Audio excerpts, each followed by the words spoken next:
Alrighty, we're back again. I'm back again for the third time. So, I'll just run a little short on time, so I'll go through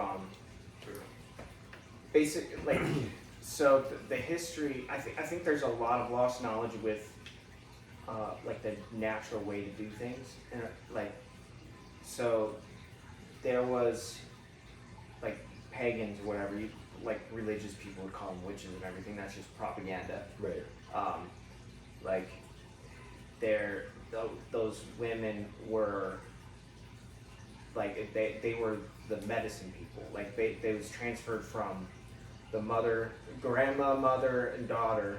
They would like transfer all the knowledge down to the kid, and they would be teaching them from when they were young, and they would treat many different types of ailments and stuff. And a lot of people are like, well, that was just like crazy stuff or whatever, or like superstition, magic or whatever. Like a lot of nonsense. It was a lot of it was like the Catholic Church systematically killed over 3 million women that were basically like they practiced natural remedies, medicines, and stuff like that to help with ailments, like including psychological issues, which they use psychedelics and all that stuff to go on spiritual journeys or whatever like that. And they call those like evil, like the devil and all that stuff like that, like just superstitions. Yeah. Which now there's studies with John Hopkins, like with near-death patients and stuff like that. They've had extraordinary results. People that really fear death, they have sessions and everything. Yeah. And they've had like massively really positive results, and brain traumas and stuff like that too. With that, not John Hopkins, with veterans. Veterans are going in Mexico that have major PTSD and like stuff like that. But anyways, that's a little bit of a tangent. But I think that there's a lot of information regarding like natural remedies and like with plants and stuff that has been lost. Yeah, I just wanted to touch on that really quick. Yeah, no, totally. I think that's, I mean, definitely herbs and different items found in the plant and animal world are what can heal us way more in a lot of aspects than our, pharmaceutical companies. And most of the time, if not, I venture to say all the time, all the remedies that they get are variations and aspects of the plant and animal kingdom that they've taken and they've slightly altered, or they come up with a synthetic variation, and then they end up patenting that and then selling that to us. Yeah, they still do that. Like they'll go to shamans that have they've got a line from like thousands of 1,000 years or more, like of information that they've gathered, and over time, like they find things that work and things that don't. That's how you end up with like really cutting edge like stuff that works. Right. And then pharmaceutical companies will come in and take that knowledge. They don't compensate the shamans for it, and then they turn it into a synthetic form or whatever. Yeah. So, I agree. I'm sure some of them do, but it's like piddly. Yeah. But yeah, I think just kind of going back and touching on the nutritional aspect versus meat versus veggies or fruit. I think one of the things that I think I really believe is that the nutritional value of our veggies and fruits have been severely diminished by the profiteering that's been taking place. Not necessarily, I wouldn't lay it all at the feet of the farmers, but definitely the large scale farmers.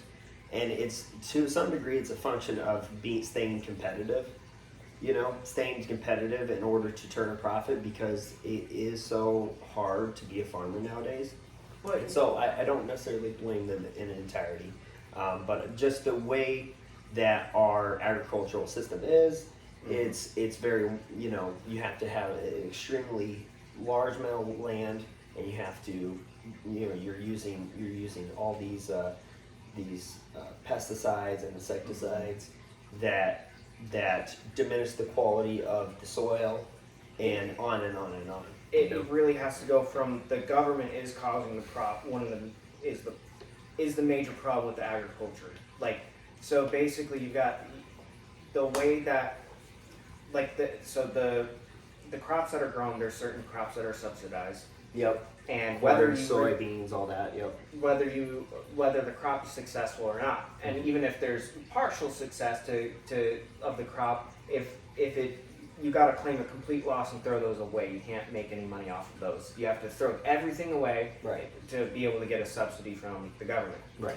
And also the way that like growing crops, it's completely destroying our soil. Yeah. Like that is actually one of the biggest issues, like in the United States, or one of the biggest issues we're going to be facing in the next decade. I believe it's the next decade, is the soil depletion. Yeah. The way that they don't ever let it rest. They don't let it rest. But there's a new way of doing it, and it's actually, there's a movement. Joel Salatin really started it, Okay. I believe. Yeah. And like he has a farm and he rotates everything. He's got chickens. He uses the chickens to eat the bugs and everything out of the fields. Yeah. And then constantly he moves has cattle and that whatnot. moves around, and then like that's also one of the reasons for flooding too, like in areas, because the soil can't absorb the moisture. His soil, like it took him like I forget how many decades to regenerate the soil. Yeah. So it's really drought resistant. It holds the moisture.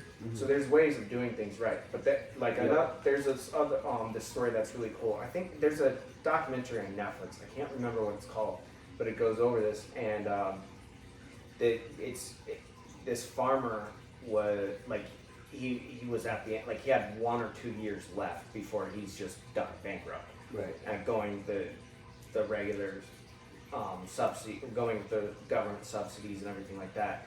Right. And he changed it, and he started growing many different types of products. Yeah. And he went organic, and he's doing so well. It's incredible. Yeah, I think going organic and going to the more sustainable route ends up being more profitable in the long run. Yeah, there's a massive learning curve, because there is a reason why they do the pesticides. Once you get a bug going through and destroys your whole harvest, that's why you diversify. Right. Don't have all your eggs in one basket. Right. But I think though it kind of is consistent with just life in general. Most of the things that reap the best benefits are putting in a lot of work up front, and then you reap the benefits later on. And like I think that stays consistent with organic farming. Is it may be a lot harder in the beginning. You don't get those very quick rewards, or you might not make a quick profit like you would if you just went the commercial normal route. I think this guy actually did for him. I don't think it was a quick process though, and it was a risk, and it was probably hard in the beginning, I would imagine. Because most of the subsidies are all for commercial. They're not going to subsidize you for organic. Yeah, but I think he had like a very short amount of time. Yeah, he only had like a year to switch over. To switch, and he was going to go bust. Yeah. But I wonder if he turned a profit the first year, or if it was just. To me, I don't know. To me, it's intuitive that like it would take a little bit in order to. Well, you already had the knowledge before, so. Sure, you have the knowledge, but I mean, you're not implementing the knowledge, so. You're gaining information and learning through the execution thereof. And then plus the soil hasn't been able to be regenerated by your organic process because you just started it. And so there's a curve here that's probably an exponential curve to where the first few years you're not making as much of a profit, and then you start really making a lot of profit. Well, from my understanding is the way that we're treating the soil is you've got like a layer of good soil. It's like, I think it was like 16 feet of really good soil, and we've gotten down to like a couple feet, and to where it's just gonna, like once that's gone, it's gone, and takes 100 years to To produce regenerate. 1 inch. Yeah.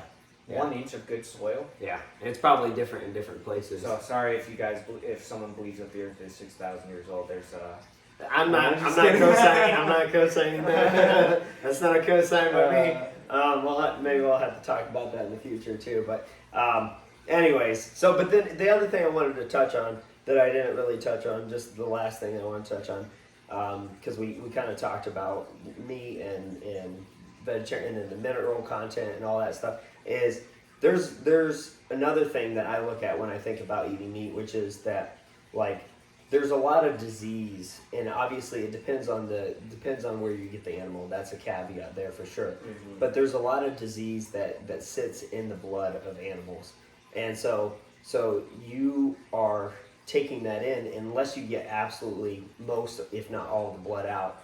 You're still ingesting that. So there's a possibility of getting these communicable diseases that I feel like I should probably research more, but there is a risk there. where I think I mean I believe that's really religious. No, like it's science. No, it's science born out with too. no, it's born out with prions, mad cow disease, all that stuff. That's a real problem in the cattle industry. There's also that's a tool for fear mongering a lot. No, it's there is- real. Like, I know a guy that died of it. Yes, I understand and that there's research that you like if you shoot a deer, like wasting disease, like Yeah, it's real. wasting disease. Yes, it's not transferable to humans, but just like mad cow's disease, it took, I think it was like, how many years did it take before it mutated to be able to affect humans? And then people died of mad cow after they consumed the cow, I don't know, like 10, 15 years later or something like that. Yeah, Before. So wasting mad cow disease disease in takes a long time deer, to exhibit symptoms. Yeah. It would. So you could eat meat that's 20 years, like you could eat meat when you're 20 years old, Yeah. and then 20 years old you could show up with this But that- this disease. So But that's why you have to do. That's why you have to do your due diligence and make sure that if you're hunting for venison or deer, you want to make sure that you like get it tested before you eat it. right. Make sure Yep. you get that tested, because if you end up with a deer, I mean, usually it's going to end up with systems. I mean, please don't shoot a deer with wasting disease and eat that. I'd hope not. You want to turn into a zombie. You're like, dude, I shot this deer. It was barely moving. Dude, it was the easiest. It was the easiest. I hunt literally I've ever walked had. up and just blasted it away. Anyways, yeah. So that's I guess That- pretty much all that I really wanted to touch on with that. I think you can get enough. I mean, I looked up all the things that they said that vegans struggle with. Iron, calcium, vitamin B12. All those things I feel like are a symptom of commercial farming. And if you look at organic farming, it's like you only need like a couple cups of beans to get enough iron. You only need a couple cups of spinach to get enough calcium, and on and on and on and on. It's really not that hard. Now, I think if you're eating the commercial route, you're gonna have a lot harder time getting enough minerals and vitamins and all those things. I do want to say as a caveat, Mm-hmm. if you're a vegan Mm-hmm. and you're feeling low energy, Mm-hmm. just go have a freaking steak. Go have a steak, Good. and then notice the difference of energy levels. Because you're probably missing something, and I'm saying that not to be like bashing. I'm just saying it as a genuine concern. Or go have a cup of spinach. It's interesting. There's this, and And for genuine concern, because there are genuinely people that are malnourished Sure. that have had serious issues going vegan. Serious issues. And the health same issues. for me on the other side. There's anecdotal stories on both sides. I've seen it all. But the other thing I wanted to mention though, and I forget his name. Maybe I'll get his name and mention it in our next podcast. But he was saying that there's so many anecdotal stories of people that are meat eaters, and they go and they switch to being vegan, and they feel amazing. And then and then there's also many stories and anecdotal stories of the opposite. They're vegan, Yes. and they go and they start eating meat and they feel amazing. I think there's one thing that we have to look at, and this guy I was listening to brought it up. He said that what's the pattern here? The pattern here is that whether you're a vegan and you switch to being a meat eater, or you're a meat eater and switch to being a vegan, you're paying more attention to your health. Yep. And so you're picking maybe the organic, free range cattle, or maybe if you're switching from being a meat eater to being a vegan, maybe you're cutting out a lot of the processed food. Maybe you're going and you're eating organic on that side too. Then the other caveat I want to bring out, just hang on, I'll get there, is that each person is different. Like you were saying, coconut makes you feel horrible. But everybody's genetics is different and it responds differently to each food. Our microbiome is different and it responds differently to each food. And there's certain things that can make you feel bad or maybe you're allergic to that wouldn't me, or vice versa. And so I think there's a caveat there that I think health is very individualistic. I think it matters who you are and what you eat, not just what you eat. Go ahead. I think the primary thing that you voiced, but I want to emphasize it even more, is the elimination of foods. By switching from one to the other, yes. I think that they're health conscious. I need to try something new. So they're not even thinking about it, but they're eliminating all these other processed foods. I think it isn't so much a switching to meat, or from vegan to meat, or meat to vegan. I think it's the elimination of those foods. Yes, I think of that's those big. foods, and also the genetic. Like people are eating whole grain, like a lot. This whole grain bread, like whole grains. I don't even think it's. I used to think it's gluten intolerant or whatever. I don't think it's gluten intolerant. Yeah. I think it's the process of growing those grains and making that bread. Like the growing of the grain is the issue. The certain grains I don't think are healthy, because like it is a there's like certain wheat bread that if I intake, it's like it's like I didn't sleep all night long. Right. Like, but see, that's another thing is like, and I'll just briefly touch on this, which is that like there's in the U.S. all of our grains are sprayed with folic acid. Yeah. So and then if you actually look, if you go deeper on that, there's folic acid that we spray on all our grains. We need folate, but folic acid actually comes from fungus. So we're deriving it from fungus, and it's slightly different. And and then there's another thing, is that I think it's an MTHFR gene. Some people have a slight mutation of this gene, and you have to look into it. There's 5 genes that have to deal with methylation. And there's one gene that deals with turning folate into methylfolate. And some people can't do that. Now, if you're because they don't have the enzyme that breaks it down, because they have a gene mutation. So if you're eating grains with folic acid on it, it could be that you have that gene mutation and it's not allowing you to process it. Also, I feel a little uneasy about spraying all of our grains with folic acid that's derived from fungus. There may be a subtle problem with that versus getting it naturally, folate naturally through vegetation or meat or whatever, or what have you. So that could be a problem. The other thing is that pesticides are sprayed on all our grains. Also, all our grains are hybridized. They're all made to be high production grains. They're shorter than your normal grains that you would normally get.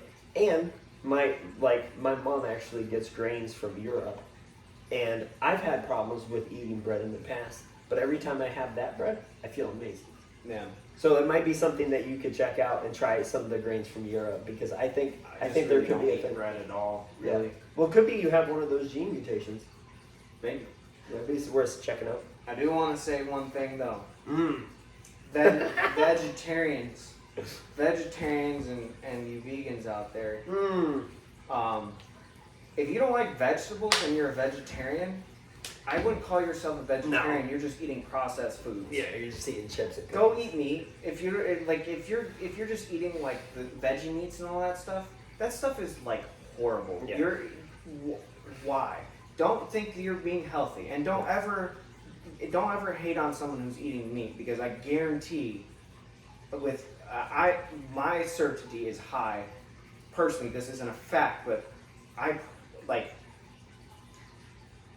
I 100% believe that you are way better off eating like meat than you are eating these like processed foods and stuff like that are like, dude, seed oil, like everything that is like it's the most processed thing that you could eat. Yeah. Like you're like, don't eat a Twinkie. I think like like come on. No like, Twinkies and ho-hos. I mean, just like I mean, I've grown up in a family like there's so much veggie meat and everything like that. Yeah. And I'm like it's horrible. Like yeah. I've cut out like I'll try like a littling or whatever. That's like yeah. And I'm like Morningstar like, little links, yeah. Like I feel horrible every time I eat any of that stuff. And when you're eating all that, when you're eating that margarine crap, that's not food. Why would you even call that a food? Right. Like, and then veggie meat, all that, like. Caveat to that, Miyoko's it's a brand, and they do oat butter. That stuff to me is fantastic. I always feel wonderful afterwards. Yeah. But I do agree, seed oils, Yeah. the death of you. I think get away from that. If you're in the grocery store to look at the package, canola oil, vegetable oil. What's the other one? It's canola, vegetable oil, and then Sunflower rapeseed oil. Rapeseed. That's all bad. That's all nasty stuff. And then the other thing is another thing we could look into, or we should look into, is olive oil. They say a lot of olive oil is not actually all olive oil. Probably not. And so I heard one tip to do when you're looking at olive oils is get organic olive oil, get virgin olive oil, and then also it's cold pressed virgin olive oil, and then also make sure that your olive oil is derived from one country only, because when it gets shipped around and all these oils merge, there's a higher chance through customs and stuff for them to throw in some vegetable oil. Throw in some other oils, throw in some rapeseed oil, just throw in some canola oil, and you never know the difference, you know? So, but anyway, yeah, I totally agree with you. I think it goes, I think, and this is my opinion, maybe you'd have a different, I'd go, to me, like hot dogs, processed meat, the worst. Fake veggie meats, underneath that, and then regular meat, like good, organic, grass-fed, free range to me would be the best. If I would say, if you had a choice between eating veggie meat or harvested yourself, or regular, like organic, free range, whatever, good meat, I would go with the meat, in my opinion. Mm-hmm. So, but anyway, I would vent. It's hard, right? Yeah. Dude, hot dogs are horrible. They're horrible. I mean, they're all like the eyeballs and the cartilage of the just a massive. It's processed. Highly processed. I still feel worse after eating something that is fake meat than regular meat. It's like there's this dude. But that could go back to your grain issue. There's this doctor. He's like, you're growing meat in a lab. That's cancer. No, right. That's not veggie meat. But I'm just saying. Yeah, what do they call that? Frankenfood? Frankenfood, yeah. Frankenfood. Yeah, that's disturbing. But the problem it could be also, this is go back to what you were talking about earlier, is you feel really bad when you have grains. Well, the main thing that makes up veggie meat is grains. Yeah. So if you have problems with grains and you have problems with veggie meat, it could be that you have a hard time processing grains.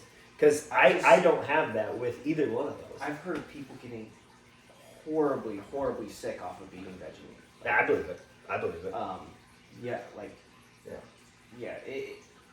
Clean food. The less processed, the better. I think there's ways of like processing things to where it's not terrible, but the way that it's incentivized, like one of the problems with like a capitalistic country is careful. Everything is careful. Well, I'm a capitalist. Yeah.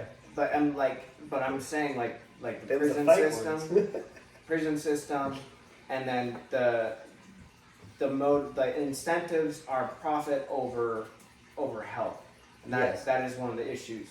Yes. Yeah. Yeah. No, I totally agree. I did want to.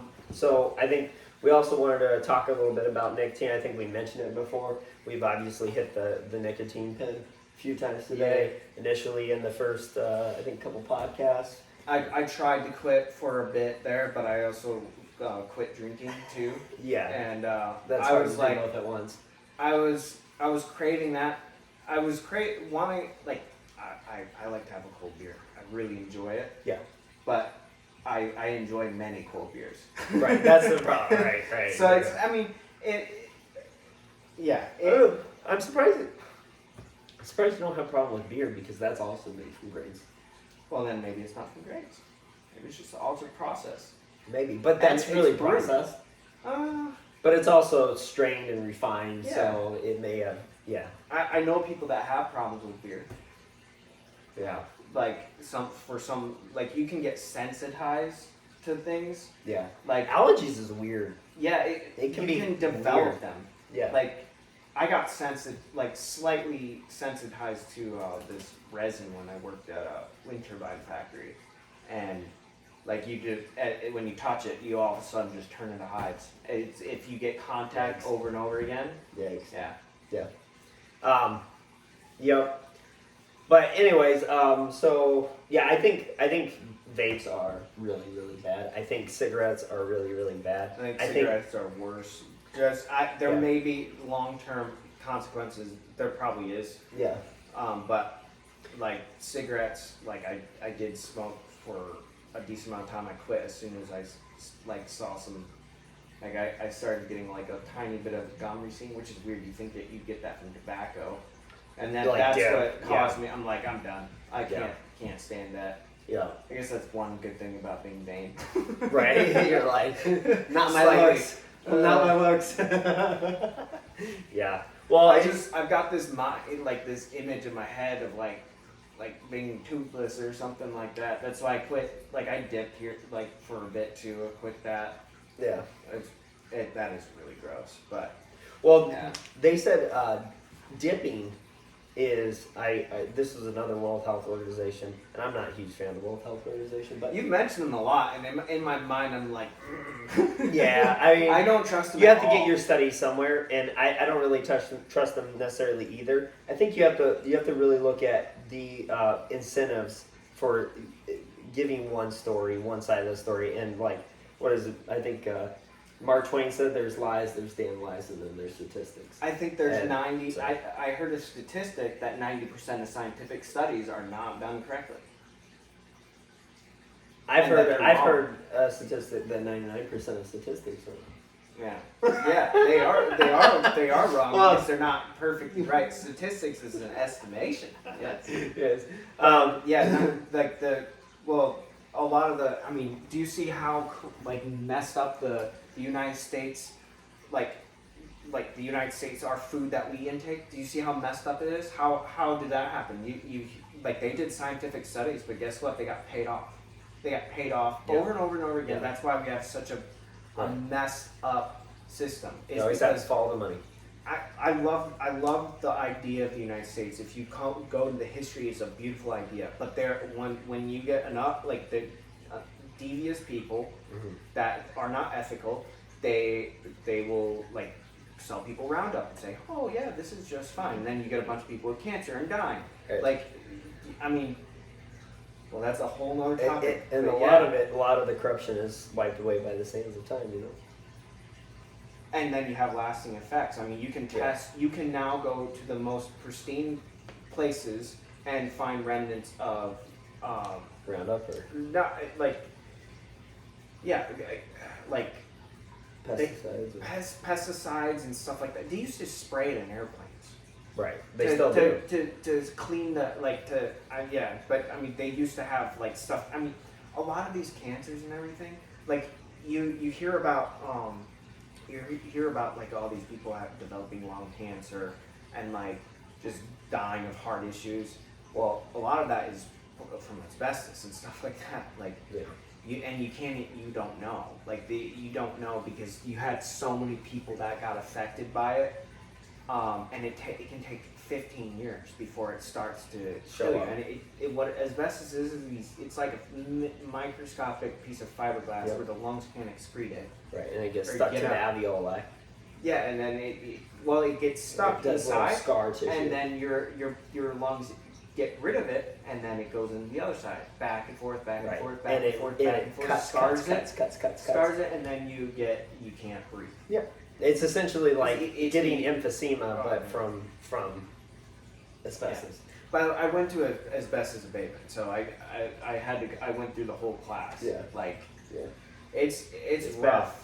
It is bad. It's rough. I'm glad that most of the harmful stuff, I only ran into it one time in the demolition field, and it got disturbed. So it's like, Consequently, You in never 15 know. years, he's going to 50 have some lung issues. you never actually know. Like, I'm serious. No, I'm laughing Yeah. because it's true. Yeah, I mean, I hope that they come up with pig lungs pretty soon. So Oh, I might eat Jesus. 'em. Jesus. But it's 15 years, so I've got, like, when I was exposed to that, it's what, like 23 or 24, so that's 6 years ago. So 9 years, Yeah. 9 years, 9 more years. So I won't know, Yeah. and it's disturbing. Yeah, that's right. But But regardless, so like, but nicotine, it is interesting, like, because I've done a fair amount of nicotine. You've probably done more, maybe, or about, probably more at this point. Yeah. Probably. I started off vaping. I did some cigarettes for a time. Did Zens for a while. Which, by the way, I found out something that's not so fun about Zens is it has Ace. It's called Ace K, and it's an artificial sweetener in it. And it's tied to all kinds of nasty problems. I felt sick from Zins, that's why I quit them. Yeah. See, and I always felt great with Zins. It bothers my stomach. I don't Yeah. know. I mean, probably from like drinking my stomach. Like when it probably killed a lot of bacteria. Oh, alcohol, yeah. Yeah. Alcohol will destroy So your microbiome. Yeah. So my stomach is more sensitive to things. Yeah, But- that's fair. Hey, it's almost 2 months now. Oh, yeah, dude. That's awesome. It's what the main motivator for doing that is, like, mentally. I want to see what it's like in 6 months. That's my main motivator. Yeah. That's So cool. I like it, dude. I like it. But yeah, so like there's chewing tobacco, which I tried once, but I never really got into it a whole lot. Mhm. There's, Zens, which is the packet, little pillow type deal, like, that you put it in the corner of your mouth. And that's like dipping, but I think it's way less bad as far as, cancer, in my opinion. it depends on how long you do it. But then the Ace K is really bad, and then there's obviously smoking cigarettes. There's vaping. There's pills that you can get, believe it or not, with nicotine, where you just take nicotine pills, which I've heard is really harsh on your stomach. And then there's snuff that no one ever really talks about. It's not really prevalent in the U.S., but I think in Norway it's really prevalent, which is like it's dry ground up tobacco that's really fine, and you just yeah. Interesting. But regardless, like I think nicotine, like I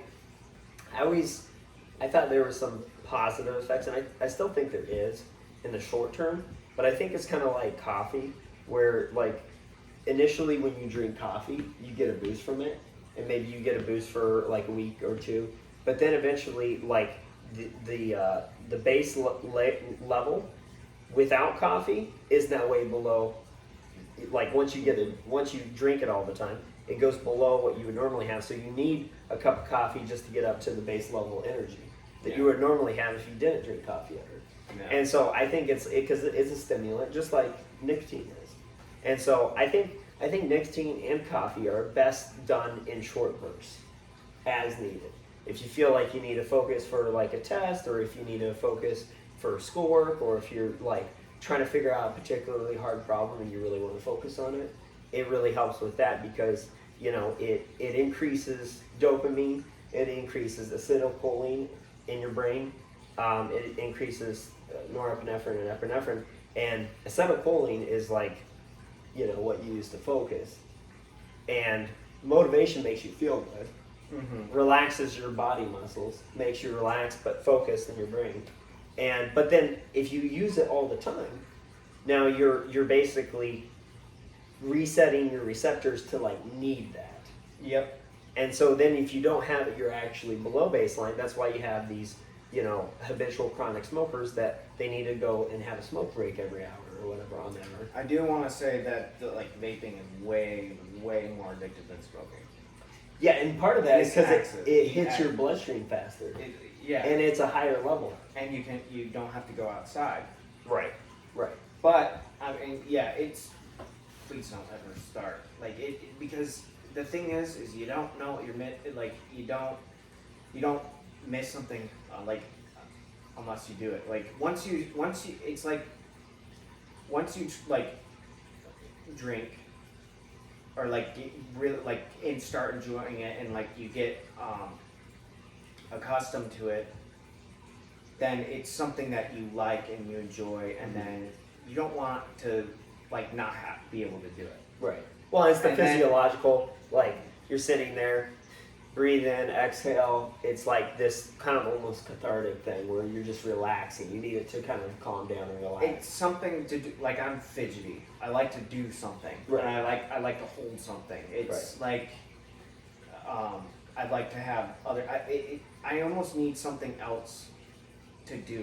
My favorite thing is operating an excavator and listening to a podcast, and I'm just my body's just automatically doing things, and it's funny. I find myself being more accurate doing crazy things when I'm in this flow state, and I'm just not even thinking. Mm-hmm. When I think about things, it's I'm my own worst enemy sometimes. So if I'm Yeah, listening to a podcast, Get out of your head. I'm just with hardwood flooring, I can get into this flow state where hours just go by, and it's one of the coolest experiences that one of my favorite things, because after you're done, you wow, I worked hard, time flew by, and there's a sense of accomplishment. You see everything that you did. Mm-hmm. Yeah, definitely. Yeah, one of the I jumped completely from but yeah, doing something. My mind just jumps around. it's all good. I think though the other thing is when you use it all the time. For me, the part that I liked most about it was the feeling of well-being. You wake up in the morning, whatever, you hit it a couple times, and it's just it's relaxed. Your body relaxes. You feel focused. You get this clarity, kind of in your brain. You have this clarity of thought, and that was the benefits to it. But over time, what happens is if you don't have it, you actually, a lot of times smokers say, "Oh, I need a smoke because I feel stressed." Part of that stress is actually you withdrawing from nicotine. And you're also it's also a psychological thing where you're tying something an action of taking up some brain space to do an activity and identifying with that to putting more emphasis on something than it really has. You can train yourself. I think this is getting to psychology, but it's almost like a social contagion where you tie things an activity or something with an ideology that actually doesn't have any correlation. It can have a correlation, can have effects, but it's mentally creating a correlation for something, if that makes sense. It's I don't know how. Well, I can at least. You get what I'm saying? Well, from my position, kind of what I interpreted it as what you said is and this may not be what you said, but from what I understand is because I also feel this way, is that okay, you're hanging out with somebody, having a cigarette with your friend is something that you sit there and you go, okay, I'm hanging out with my friend. And you feel there's a connection there with smoking. Yeah. And so it's not just physiological where it's this hand to mouth, deep breath in, deep breath out. That all feels good. There's a bonding thing for sure. And then there's this bonding thing that happens where you're doing something together, and then it's also there's this psychological dependency or chemical dependency that the nicotine brings in because it promotes the dopamine release, so you feel good. And then you also feel good because you're taking a deep breath in, taking a deep breath out. You got that oral fixation of hand and mouth. This repetitive motion where you have almost muscle memory where you go, right? And then there's this connection with your friend or whoever you're doing it with. That it's like you're getting benefits from the chemical. You're getting benefits from doing the same repetitive tasks over and over again, which is relaxing and it's on its own. And then you're doing it with a friend, so it's socially binding. Yeah. So that helped me think about what I was trying to say. Go for it. So basically, that's a good point. But like, what I'm trying to get to, like, I get it's more of like if you're trying to quit like addictions or something like that. If you are telling yourself, I need to smoke because I'm stressed, you believe that, but that's actually not. That's not. That may be true, but you can also reframe that in your mind and be like, I'm stressed, but I don't need a cigarette because I'm stressed.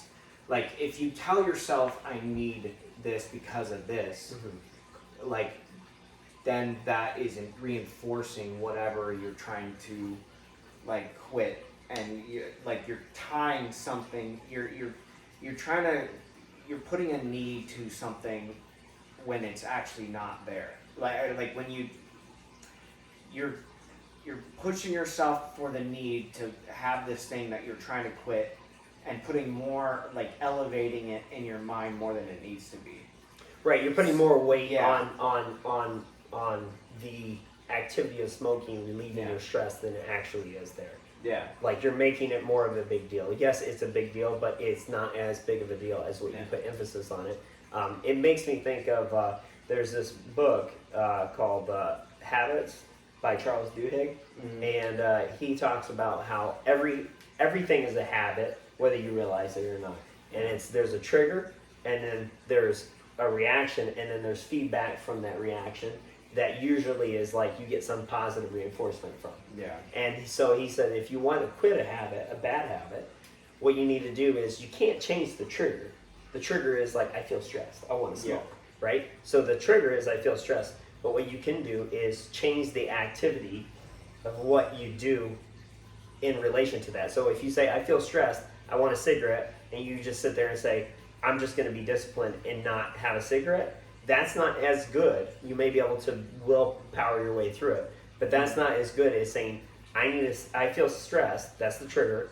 Now I want a cigarette. You go, no, what I'm going to do is I'm going to do some deep breaths and meditation, or something else, right? Or I'm going to go have a glass of water. So instead of just trying to willpower your way through it, you're actually replacing the activity in response to the trigger, and hopefully you figure out a way for the activity that you choose to have some sort of positive feedback. So maybe if you said, okay, I feel stressed, I'm going to now do meditation, you're going to eventually feel good from doing the meditation, will get you the positive reinforcement to then the next time you're triggered to do it again and again and again and again. And you get that nice habitual habit going again, but in a positive direction this time instead of a negative direction this time.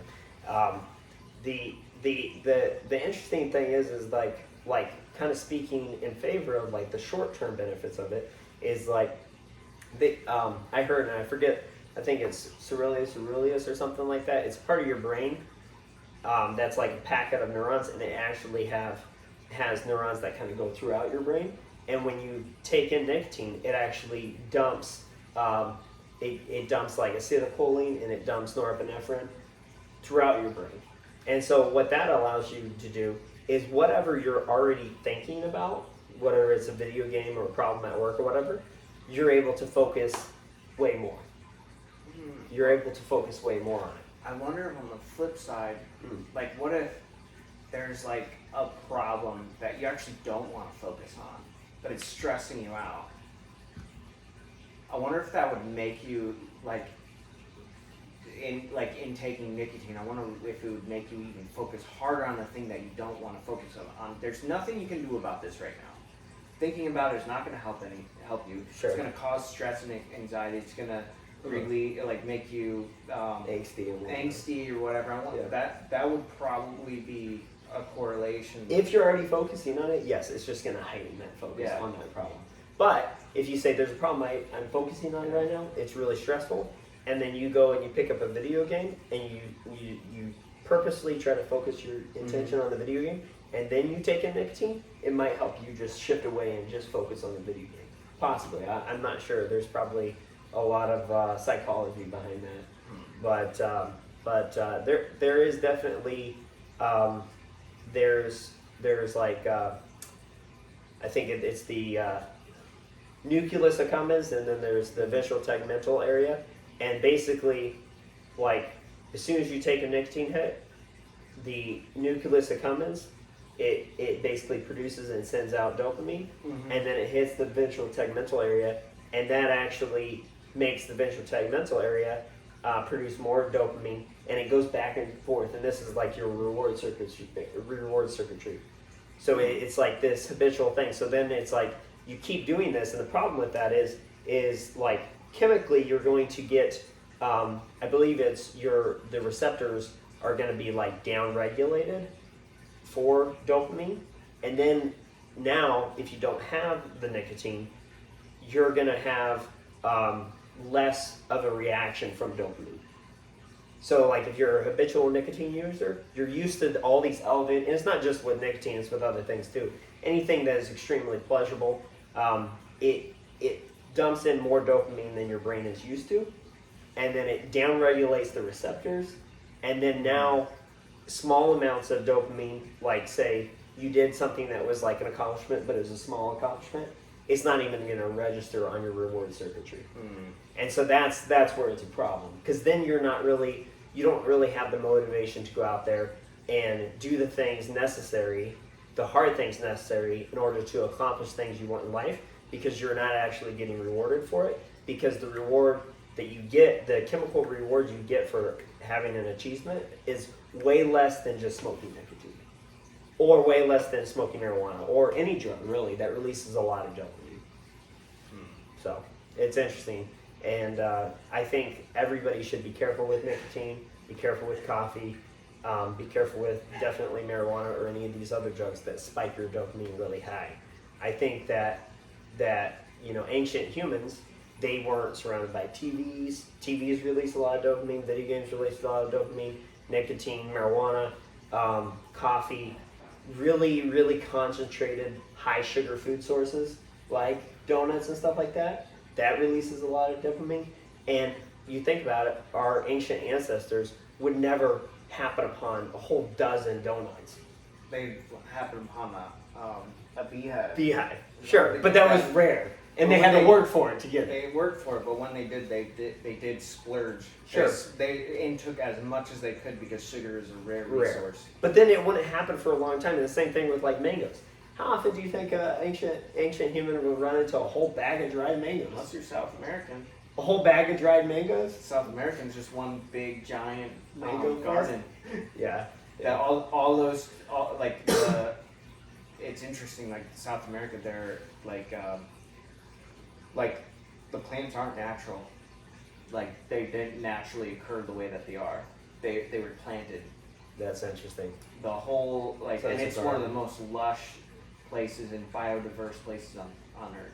That's and awesome. they actually have a regenerative soil that regenerates itself. Wow. And it's a technology, and we do not understand it. And like if we did, it would be like one of the best things for humanity. Don't let the commercial gardeners get a hold of that, or the commercial farmers get a hold of that. At least it can it's very interesting. It totally regenerates itself. Yeah. It's like really sought out. Yeah, but if you dumped a bunch Just of change it. Roundup on it, I bet you it wouldn't be so good. Probably Yeah. not, because it's full of bacteria and stuff that regenerates it. Right. So it'd kill off all that. Yeah, it's a Eventually. terrible idea. Terrible. But anyway, do you have anything else to say? Nope. Probably good to wrap it up. All right. Cool. Hope you guys have a great rest of your week. Yep. And we'll be back here next week, and I'm gonna have a fun time editing this because we had to interrupt you so many times. Sucks to be you. Sucks to be me. All right, guys. Yeah. Peace. This is Hormetic Monks out.